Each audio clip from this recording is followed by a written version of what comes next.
Good afternoon. I'd like to welcome everyone to this week's edition of Imperial as One's Belonging series, where we explore the lived experiences of individuals from the Black, Asian, and minority ethnic communities. And, it's through their stories that we get to get a better understanding of our differences, but also our similarities. And this week we have Anna Chan. And Anna Chan is the founder and director of the Asian Leadership Collective. She's also a solutions engineer for Salesforce and the chair of the Asia Pac Force Salesforce. So it's a real pleasure to have Anna with us this afternoon. And Anna, I'm gonna start off by asking my usual question, and that question is, can you tell me a little bit about what it was as you were growing up, which gave you your sense of identity, your sense of belonging in the household, at home, etc.? Yeah. Hey everybody. Anna Chan. And yeah, in terms of my identity and belonging, I think it's an ongoing journey. I definitely don't think I'm there yet in terms of feeling that I belong in many different spaces, but I guess it all started from growing up in the Northwest. I grew up by a seaside town which wasn't very diverse in terms of the people Right. there. Mm-hmm. Um, and so it was kind of like that time where, as a kid anyway, you want to assimilate and get on with people and make friends. So I was lucky enough to have a good group of friends from a very young age and carry that through into university, where I moved to Manchester. And then I'm here in London now. Mm-hmm. So as you can maybe tell, like, yeah, just moved from like the small kind of seaside towns into cities where, you can blend in a little bit more, but then also try and find those spaces that, yeah, kind of acknowledge your intersectionality and the different parts of you that might belong in many different groups. So I think, like I say, growing up, trying to assimilate, trying to get a bearing on where I fit, I guess, Mm-hmm. in terms of the different places at school and I think the one place which is very close to me, like in Manchester, is the place that I found where my Chinese kind of identity did belong because they did have a Chinatown, which is very prominent there. They have a very Mm-hmm. prominent Chinese community. My grandma was there. So at university, I was, getting into like the food and sitting Mm-hmm. with my grandma on a big table with lots of different aunties that would, I couldn't necessarily understand the whole conversation and every Mm-hmm. single word that they said, but yeah, that's when I started really embracing Cantonese and seeing how, that generation, my grandma's generation, kind of fit into the community within Manchester. So they go to the local fishmongers and, they'd Yeah. have a bit of banter, even though it's like broken English, which I thought was really, really nice. And, they didn't treat them any differently. They already knew what they wanted from like Yeah. cleaning the fish and things like that. So yeah, I would say Manchester has a very important place in my For heart. you. Okay. Yeah. So you were born in the northeast, Mhm. northwest, Yeah. northeast, northwest. Yeah. Northwest. Um, and northwest. And your parents, your father was born in this country as well, is that right? Yeah. So I'm second generation British-born Chinese, whereas Right. my dad was born yeah, in Scotland before, and then my mum moved over from China to yeah, marry my dad and have kids. Right, fantastic. So I suspect that who was the more your mum was probably the more traditional of the two. Am I right in that? Yeah, that's right. Like I would say my mum is more traditional in terms of some of the views that she Mhm. holds, but I feel like maybe the women in my family are anyway. It's a Okay. very matriarchal, yeah, culture. Whereas, sometimes I think the men in like my dad, for example, my uncles are very like easygoing. Hmm. But I think also from the westernized point of view as well, Hmm. can be very vocal if they need to be also. Hmm. So, growing up in a household where, we're obviously Chinese, we owned a Hmm. Chinese takeaway. Hmm. But my dad having very good English and my mum kind of learning her English is pretty good now, to be fair. Yeah, Like she's yeah, she's yeah. having banter with the customers now. Hmm. Um, yeah, growing up in that juxtaposition, like it's very odd. But I feel like it's a strength now that I have as someone who's a bit older. I Hmm. can see I love to bring like the best of each from my Hmm. Chinese culture and heritage, but then also my Britishness as well, Yeah, and bring that yeah. together in the middle to yeah, be more empathetic, I think. I think that's maybe where, a lot of people maybe fall down is that they don't see the sides of like the not so nice sides of Yeah. maybe the environments that they grew up in. But I feel like I try and do that to have empathy and kind of spread that to other people as well. No, that sounds really interesting in that you from what I'm hearing, you embrace both sides of your culture. You embrace the fact that you were born here in Britain, in Hmm. England, but you embrace the fact that your ancestry is from China and from well from Hong Kong, isn't it? It's from Hong Kong, Hong Kong and China, yeah, Hong Kong, yeah. China. Yeah, and that between the two of them, you don't see.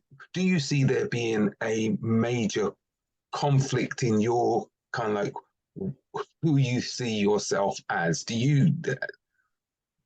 I'm not sure if I've come across the questions come across quite right, but in terms of do you see yourself being more Chinese or being more Mm, British? How yeah. does it work for you? I think underlyingly, like my values are very British, very Hmm. westernized. Yeah. But I do have the kind of community and togetherness and some of the traditions, I would Hmm. say, of the Chinese way of life. But Yeah. I think because obviously I'm surrounded, I live in the UK, I Yeah. am very westernized. I would say I am British, which is an interesting concept because I think a lot of people have different views to this, and they would Hmm. say, that they are Vietnamese or that, but it's not saying that, I'm any better because I'm British born or whatever, Hmm. the Hmm. insinuations there might be. It's more when you might look at me and I look Chinese, but when I speak and the way that maybe I dress or, the values that I hold for women, for example, being able to be leaders and not have, not submissive and some of the stereotypes maybe you come across as an Asian woman. And being able to fight for those, I think that's very important. And so I Hmm. guess that's why for me, I resonate being more westernized, more British. So, for example, if I went back to Hong Kong, Yeah. we talk about belonging. I would understand like the traditions or the nuances of the culture and the way that life is over there, but it wouldn't resonate with me in terms of like I wouldn't consider myself yet a local, for Yeah. example. I know I'm very much a kind of tourist, a visitor there, Hmm. and Hmm. I'm lucky to have those relationships and those being able to blend in sometimes, but Yeah. underlying everything, I think, yeah, the belongingness is here. Yeah. And I don't know. People ask me as well, they're like, would you ever work abroad or live somewhere else? The answer is no. I feel like this is a place where I can be myself, Yeah. even though sometimes that is very hard to do, Yeah. and that other people don't necessarily accept that. But being able to voice the opinions that I have, I think is just really important. Yeah, no, that's fantastic. I'm going to ask a kind of strange question, or maybe strange question. You mentioned earlier on about when your grandma and your aunties, and you can hear parts of the language. Do you speak? Is it Cantonese or Mandarin? Yeah, a bit of Cantonese, Yeah. a tiny bit. I Okay. understand it more, which I think is Okay. very typical for Hmm. British born or people who aren't, ingrained in the language and the culture. Hmm. But my grandma's side is Hakka, which is a very like a smaller group of people that Hmm. are yeah from Hong Kong, Cantonese, and they move around a lot as well. So it's a different Yeah. dialect as well. Right. Okay. Leading on from that, I suppose, because you spoke about when you were younger, kind of like being in a small community where there wasn't very many Chinese people, and then going off to university in Manchester where your grandma was, but the community there was a much more Chinese community there, and that helped you to find your identity, who you were, yeah, Hmm. Hmm. or a grounding in your heritage, as it were. Yeah. Yeah. So I'm going to kind of like push it forward a little bit into kind of like trying to understand what it is or how it is that you then went on to develop the Asian Leadership Collective. What was it that inspired you to say, you know what, we need some, was it representation? What was it that Mm. kind of like spurred you on? Yeah, so Asian Leadership Collective is a social enterprise. It's a KIC or a CIC, so a community interest company. So Mm-hmm, what that essentially means is that we give a lot back to the community. mm-hmm, And I thought this was really important because, from studying in Manchester, it was a lot more diverse than a little seaside town. Um, and then from there, studying and then going into my first job in London, I think that time you're just trying to, again, it's still fitting in, trying to see where, yeah, the ground is in terms of what you want to do, and finding like your group of friends or a community. But I feel like the pandemic was a time where a lot of East and Southeast Asian people did find that community and the space and a group of people that they could talk about in terms of the frustrations, some of the mm-hmm, really horrible things that happened as well in mm-hmm, terms of the Asian hate that we were seeing mm-hmm, because of the mm-hmm, pandemic. mm-hmm. And I use that time to reflect back in terms of um, my own career, like working in advertising in tech, that where are all the people that look like me in terms Yeah, of, I'm at that point where I've done a lot of hard work, yeah. had put my head down, gained all the knowledge and skills, which is very important. But like to look up and around now to be like, okay, maybe I want to be a manager or I want to be a leader of some sort in a company, in a corporate Mm-hmm, professional environment. Where are the people that look like me? yeah. Why I'm going to like these panels and about diversity and inclusion or, women in tech, for example. And I didn't see that many people being invited that did look like me.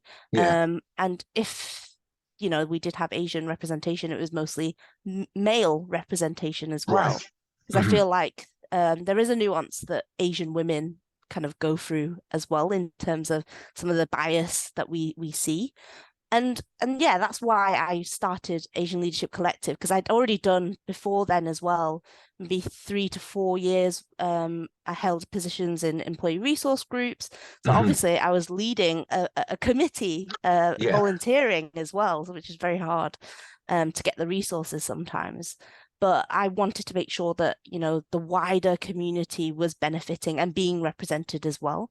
And that's where ALC came into play and really championing East and Southeast Asian people in their workplaces, being seen as leaders, because I think there is this stigma of, oh, we work really hard, but Hmm. we're not leadership material for whatever reason. Right. So like we're very much at the beginning of this Hmm. journey because I think, for example, in the US, there's a lot more representation, Yeah. not just, in on screen, Hmm. obviously, but also like in big companies. I think the Hmm. UK is going on that journey in terms of talking about some of these things. And yeah, we want to make sure that we're highlighting this as well in many different sectors as well. I'm going to just probe a little bit more, if you don't mind, right? Because Yeah, I yeah. think this is really, really fascinating. In terms of the fact you spoke about um, people in leadership and the barriers. So the question I'm looking at, what do you think are the barriers that are preventing Asian people, Chinese people from getting into those leadership positions? You had Mm. mentioned kind of like they look at you as hardworking, but not Mm. necessarily leadership. But can you elaborate on that in any way? Yeah, I think there's concepts that have been talked about and written about as well in terms of the bamboo ceiling, model minority. So let's take the model minority in terms of this as well. So being pitched against other communities, groups of people, that we're the better choice in terms of getting work done. Mm-hmm. And this also does go into like, keeping your head down, not talking about things, not rocking the boat. So I've seen that even in my personal life in terms of, when I was growing up, my mum would be the one that would be like, oh, don't cause any trouble, don't speak out, like, we want to stay safe, basically. And then it would be my dad that was like, someone said something in the street and been a bit, aggressive and racist, basically. Mm-hmm. And my dad would be like, no, we need to speak up. You can't just let people get away with this. And I Mm-hmm. think this, this is the conflict, I guess, I get sometimes that I notice within myself when I show up into spaces that are in a professional environment or corporate, is that I need to be, battle that whole, oh, I don't want to say anything because I don't want to rock the boat, but at the same time, say something because I don't think that is right in a work environment. And then I think there's a perception of what leaders look like or should be when they present themselves as well. So, you've seen a lot of people might be very extroverted, or they are perceived as extroverted that Yeah. do very well. But actually, that's maybe not authentic for someone who is used to just kind of being told that, yeah, you shouldn't rock the boat, all that kind of stuff as well. So yeah, I've seen a lot of people that have left companies because they haven't been, they've been on a leadership journey in terms of the training that they've done, but they're not being picked for leadership positions for whatever reason. So yeah, it's a very difficult situation. But I think, yeah, that's some of the things that I've noticed. And the bamboo ceiling, just to end on that, is very similar to the glass ceiling. So I think Asian women kind of see a double of that. So not only is it because of our gender that we can't push through in terms of, leadership positions or very senior positions, but also because we're Asian as well, Mm-hmm. that, the model minority piece also plays into that. So Mm-hmm. having double the stigma barriers to kind of work through as well can be challenging. Yeah, no, that's earlier on you said about the intersectionality, and from what you're saying, you can see where race and gender are intersecting so much to potentially cause barriers, or not potentially causing barriers to progression. Hmm. Yeah. Hmm. Um, so one of the things, it sounds like a little bit of a dichotomy to me, right? Mm. Because you talk about the fact that we're not seeing them getting into leadership positions, but yet there seems to be a high percentage of people who are entrepreneurial, who go off and start their own businesses, Mm. etc. So it's almost like it sounds kind of like counterintuitive that they're not getting opportunities within the mainstream, Mm. so they go and make their own opportunities where they are leaders, if not slightly by themselves. Yeah. Am I right in saying that?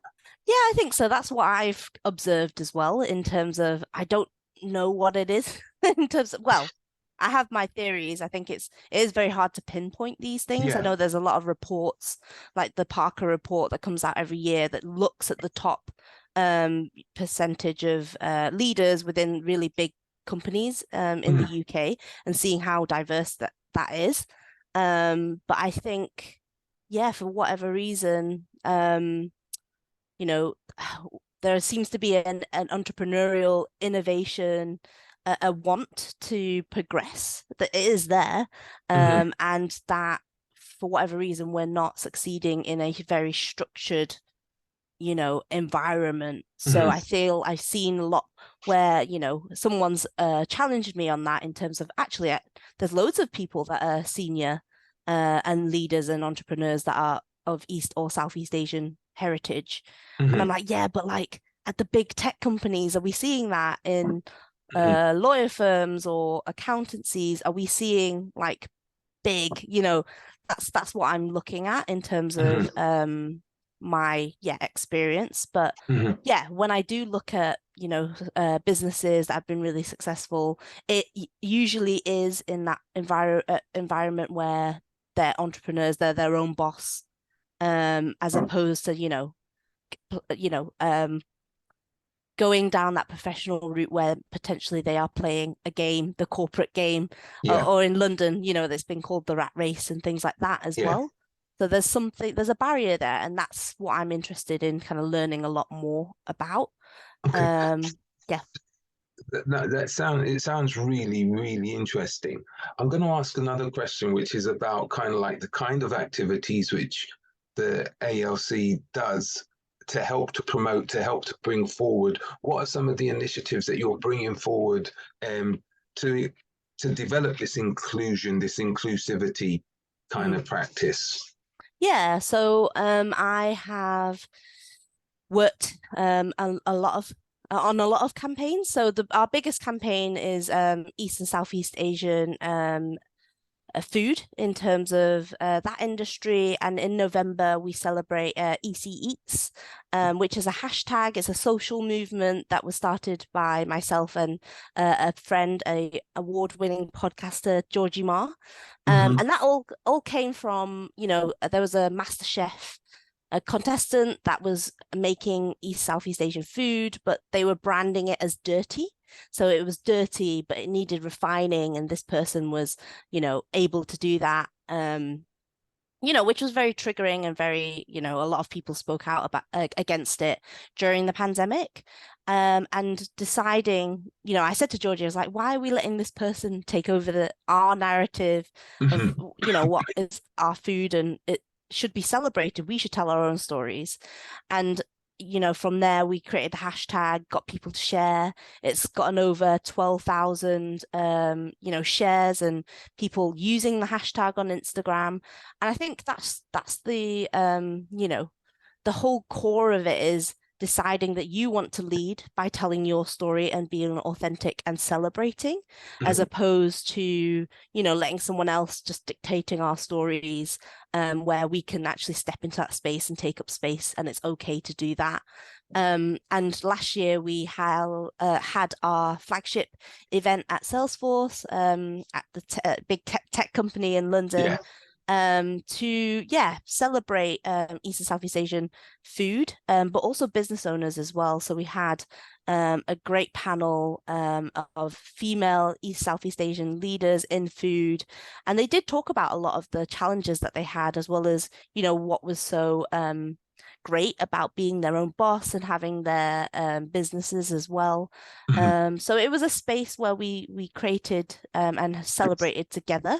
So we had Hmm. standing room only, for Thanks. example, of a panel, and we also had all the vendors that were East Southeast Asian owned or inspired as well.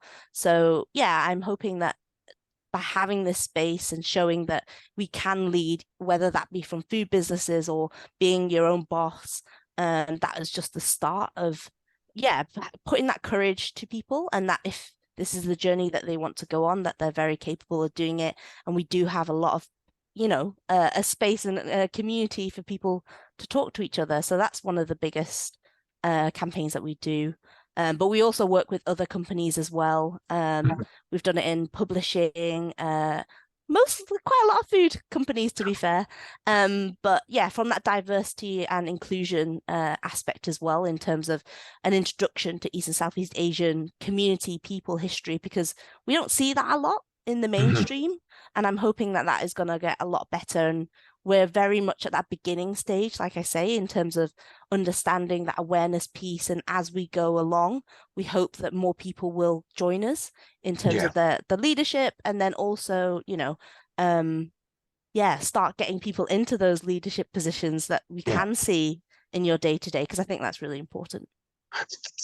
I think it's fantastic. So what you're saying, if I can summarize it, is that Mhm. um, it sounds to me about self-empowerment, Mm, empowering people to feel that they can become leaders. They are leaders in the making, yeah, yes. and to not.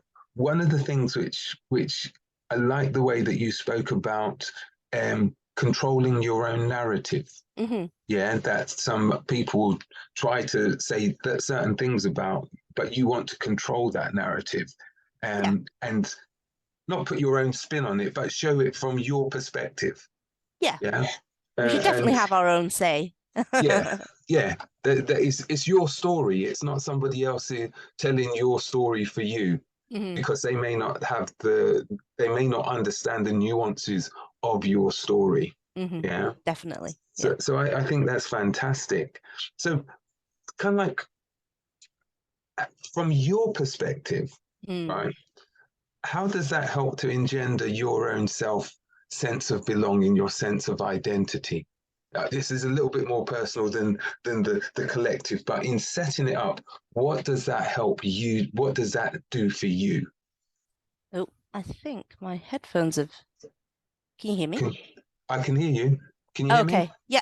I think the sound went a bit funny, but how does this really embed my own identity? Is Yeah, that kind of, yeah? yeah.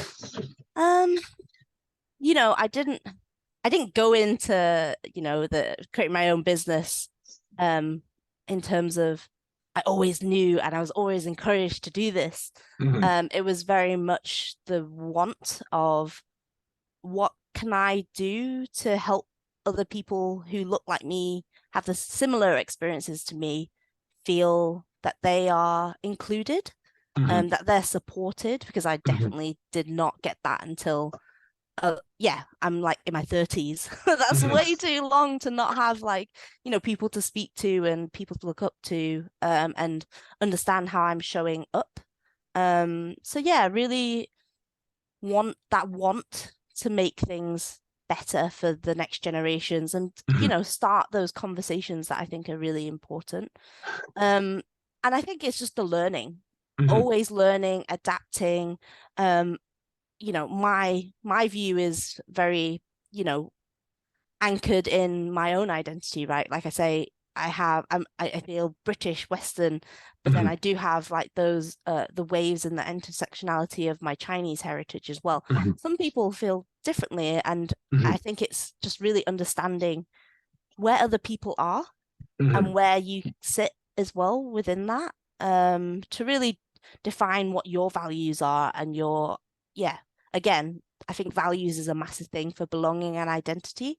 So mm-hmm, if you can actually find those and stick to those and find a job or work or a project that, really brings those to the forefront, I think that's really important. So, yeah, that's what I'm trying to make sure that Asian Leadership Collective remains as a value point of growth, mm-hmm, being able to story tell in a way mm-hmm, that is authentic, but then open that up as well to others to be able for them to, yeah, be able to tell their own stories, but then also connecting with a lot of other different communities as well. I think that is just important in terms of that learning and mm-hmm, always being able to adapt in that way. mm-hmm. So yeah, that's what Yeah, Asian Leadership Collective is for me. no, that's fantastic. That's brilliant. And you're being a bit modest, I think, because I'm pretty sure I saw that you a couple of a week or so ago that you collected something from His Royal Highness. Am I? Yeah, Um, we got invited to we got invited to Buckingham Palace. as you Um, do. yeah, it was a funny thing because, like, I think it was in November we got an email just to Mhm, say, we want to invite a collection of people to come to the palace and have a reception with the king and the queen consort. And I was like, is this real? Are we sure? Like, this Buckingham Palace doesn't email people every day. But yeah, we were invited amongst 300 people yeah. of this wider community to celebrate the contributions that we have, yeah, to the UK. And I think it was a mixed kind of feeling, I guess, in terms of it's Mhm, very surreal, but also quite an honor to kind of represent, in your own country. Yeah. Which, I come across very patriotic in that Yeah. way, but there's a conflict there as well because, Mhm. like I say, I try to take the best of, my experiences and who I am, but I can't not address some of the, acknowledge some of the things Yeah. that are inherently, um, yeah, challenges, Yeah. and that other people don't agree with. But I Mhm. always will feel that Asian Leadership Collective as a company, we're here to bridge the gap as much as we can in terms of understanding. Mhm. And we want to be in those rooms. We want to be having these conversations because if you're Mhm. not seen to be having these or in the room, how can you change? How can you Yeah. make change? Because I think that understanding those conversations are really important. But yeah, it was pretty cool ordering an Uber to the palace and people being like, are you sure? I was like, yeah, drop me off at the front, please. So yeah, it was good. It was good to be in a room full of people who are making change. Fantastic. No, that's well done in being invited in the first instance, but the fact that it's the work that you're doing which is being recognized as being important, and Mm, that's what we need also is that recognition that the work uh, is being done. You know, yeah. we would still need more help, more support, but the Mm, work is being done. I was going to just touch on one thing that you also mentioned, which was about the fact that have you had mentors? Did you have role models? Did you have mm. people other than like your family seeing how hard they work? Did you ever have any other role models who kind of like helped to inspire and helped you to get to where you are now? Yeah. Such a hard thing. I've been asked this a couple of times, like, do Yeah. I have any role models? And I'm like, not really. Like, Hmm. I feel like I have it's almost like a magpie kind of Hmm. approach to like shiny things, but like I take the best things out of different people that I've worked with, Hmm. or had had spent some time with. So but usually you only see this as you kind of look back on things. Yeah. But I've Yeah. had, people like managers from when I Hmm. did my sandwich course in Manchester tell Hmm. me quite candid kind of feedback, I guess, in Hmm. terms of um what corporate life might be. And like, yeah, Hmm. sometimes being the loudest person in the room is gonna be get you far. Which kind of at the time I remember thinking, but I'm not like that. I can't just ask a question for the sake of speaking. I want it to be, I take my time. I want to understand where it's coming from, all this kind of stuff. Hmm. Um, I guess I was quite young as well. So obviously, when you're going through that period of learning and change, you kind of like, where's this coming from? Yeah. I've also had that from a university tutor as well, saying how my personality, because I'm very extroverted, but also willing to help and good natured, that might be Hmm. seen as a weakness as well by certain people. Um, and again, I was quite young, so I was like, Hmm.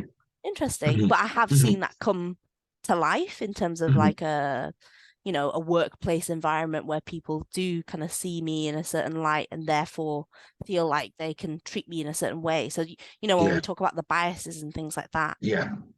so as I've like obviously grown up, gone through my career, I can see like where all those different pieces of information or advice is actually, yeah, really real. And being able to, yeah, I'm fortunate to still have those relationships open, those doors open. I can go back and ask them questions or, yeah, following up as well. Hmm. So Hmm. it's not, I wouldn't say it's just one person. I think it's trying to surround myself with people that maybe I don't speak to all the time, but Yeah. knowing that I can come back and ask questions and that I can provide something to them as well. I think, yeah, that's kind of what I've got from a role model Yeah. perspective. Yeah, yeah, because I'm just because I'm just thinking about the ALC. I'm pretty sure I saw something about mentorship Mm, or mentoring within that kind of space, and mm, so kind of like having people who are on your books who can offer support to the younger generation. I know Hmm. I say younger generation, but we can learn in both ways. People who are younger than us, people who are older than us, can all be mentors in different ways, you Yeah. know. So I just was wondering, is there, do you see space for that in the collective which you're Mm. developing?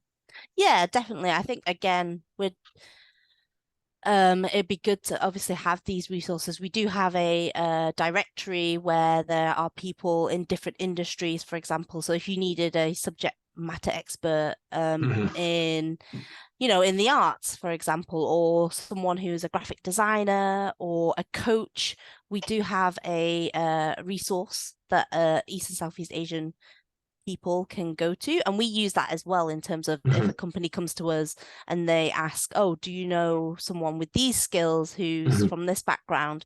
We refer Hmm. to that yeah, those listings as well.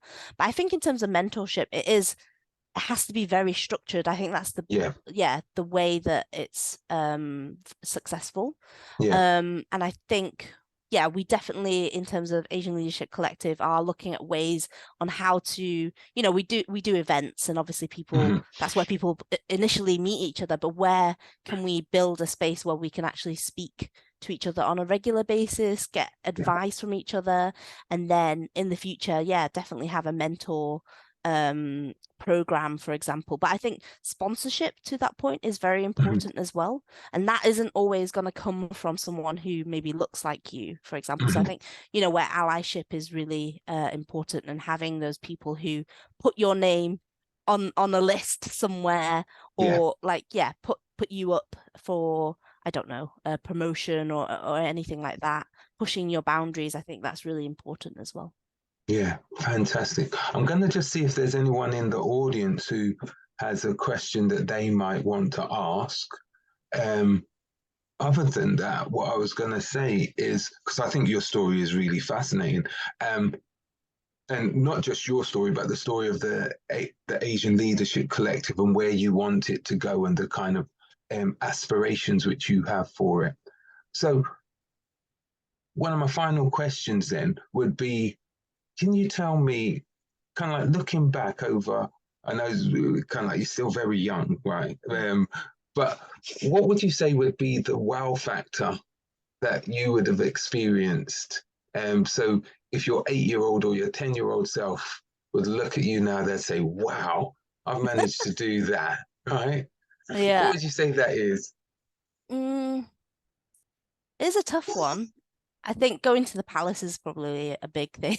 Yeah. Like, who gets invited by the king to come, and yeah, very surreal. I think also, oh, I think the EC Eats kind of campaign there, and being able to get so many people like on board, because I thought, 20 people are going to do it, and that's pretty cool, Hmm. but Hmm. it's grown into such a big thing. It's not just chefs, it's not just small businesses. These are people like in their kitchen that cook for their kids or cook for their other half, and are proud of the food. And it doesn't have to be authentic, it's how you've grown up with that type of food, or you're making do, because like leftovers, for example, like no waste type approach. It's very versatile as well. So Hmm. knowing that people who, yeah, I've had people come and say to me, I've moved here from another country.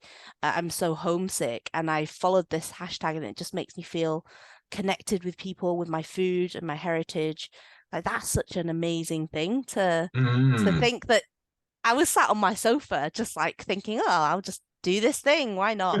And then people actually using it because, they feel like they don't belong. And being able to find other people they can connect with, that's really big wow for me, I think. Yeah, fantastic. Final question then from me. All Yeah. right. I'm going to say, what advice? I actually have two, but I'll just limit it to one. What advice would you have given to your like 16-year-old self, or your just before you were heading off to university? What advice would you have given to yourself about how you could get that sense of an identity and belonging? Um, I think connecting with more people. I think it was kind of lucky and not unlucky, but like a lot of my friends did end up coming to Manchester to study as well.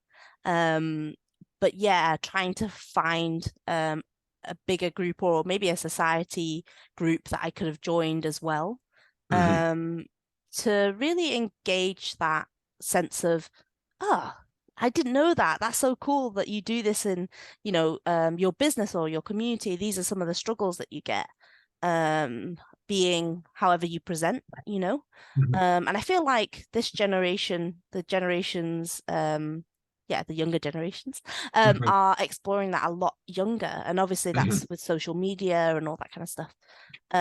So yeah, I think I would tell my 16-year-old self to not worry too much about, the expectations and pressure of going to university and doing well. Obviously, yeah, do well, but Hmm. Yeah, yeah. actually enjoy, yeah, making friends and being out there, putting yourself out there and um getting involved, I think. I managed to do that eventually, as I got older after Hmm. university. But I think Hmm. if I'd have done that a bit earlier, maybe I would have started my job as a entrepreneur, as a business owner a bit earlier as well. But yeah, Yeah, there's never a good time.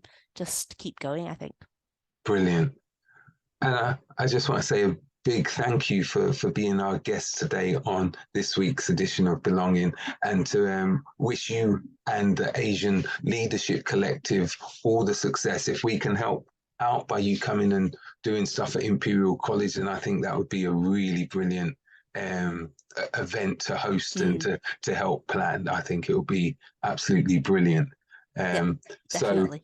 so yeah, we'll keep in touch and definitely see how we can help each other in going forward from here.